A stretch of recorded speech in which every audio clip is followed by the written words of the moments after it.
1974 সালের 18 মে ভারত একটি ঐতিহাসিক মুহূর্তে পৌঁছায়। রাজস্থানের পোখরান মরুভূমিতে সংঘটিত হয় এক বিস্ফোরণ, যা বদলে দেয় দক্ষিণ এশিয়ার ভূরাজনৈতিক মানচিত্র। এই ঘটনা ছিল ভারতের প্রথম পরমাণু বোমা পরীক্ষা। নাম ছিল অপারেশন স্মাইলিং বুদ্ধ। কিন্তু এই যাত্রাপথ সহজ ছিল না। পাকিস্তান, সিআইএ এবং বিশ্বের অন্যান্য শক্তিগুলোর চোখ ফাঁকি দিয়ে ভারত কিভাবে এই অসাধ্য সাধন করেছিল।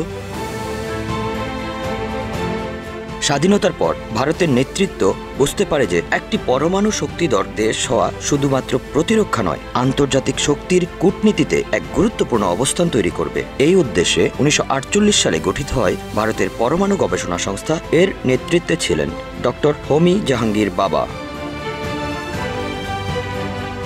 ডক্টর বাবা ভারতের পরমাণু কর্মসূচির ভিত্তি স্থাপন করেন। তিনি বুঝতে পেরেছিলেন যে পরমাণু প্রযুক্তি শুধুমাত্র শান্তিপূর্ণ ব্যবহারের জন্য নয়, এটি জাতীয় নিরাপত্তার জন্য অপরিহার্য।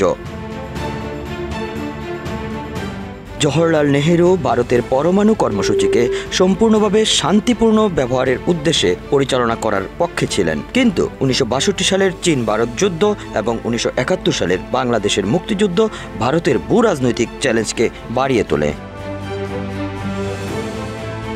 1964 সালে চীন পরমাণু বোমার পরীক্ষা চালায়। এই ঘটনায় ভারতের নিরাপত্তা উদ্বেগ বাড়ে। তখনকার প্রধানমন্ত্রী ইন্দিরা গান্ধী সিদ্ধান্ত নেন ভারতকে অবশ্যই পরমাণু অস্ত্র সক্ষমতা অর্জন করতে হবে।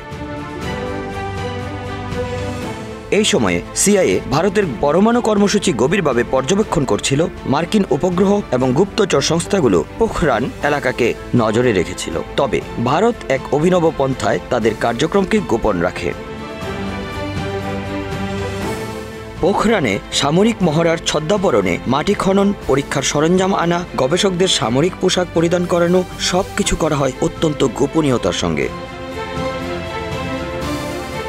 ভারতের পরমাণু কর্মসূচির সাথে জড়িত এক কর্মকর্তা জানায়, পরিকল্পনার প্রতিটি ধাপ ছিল সুসংগঠিত। কেউ যাতে সন্দেহ না করে, সেজন্য বিজ্ঞানীরা নিজেদের সামরিক কর্মকর্তার মতো পরিচয় দিতেন। 18 মে 1974 পোখরানের মরুভূমিতে সফলভাবে পরমাণু বোমা বিস্ফোরণ ঘটানো হলো। এ পরীক্ষা ইতিহাসে স্মাইলিং বুদ্ধ নামে পরিচিত। ভারত প্রমাণ করে দেয় যে সে একটি পরমাণু শক্তিধর দেশ। এই ঘটনায় মার্কিন যুক্তরাষ্ট্র এবং অন্যান্য পশ্চিমা দেশগুলো ভারতের উপর নিষেধাজ্ঞা আরোপ করে। তবে ভারত এ বিষয়ে অটল থাকে। বর্তমানে ভারত পরমাণু শক্তিধর দেশের তালিকায় শীর্ষে। স্মাইলিং বুদ্ধ ছিল সেই যাত্রার প্রথম অধ্যায়। পাকিস্তান এবং সিআইএকে ফাঁকি দিয়ে ভারতের এই পরমাণু অর্জন এক বিস্ময়কর অধ্যায়। Utpal Das, Bangla affairs, news desk.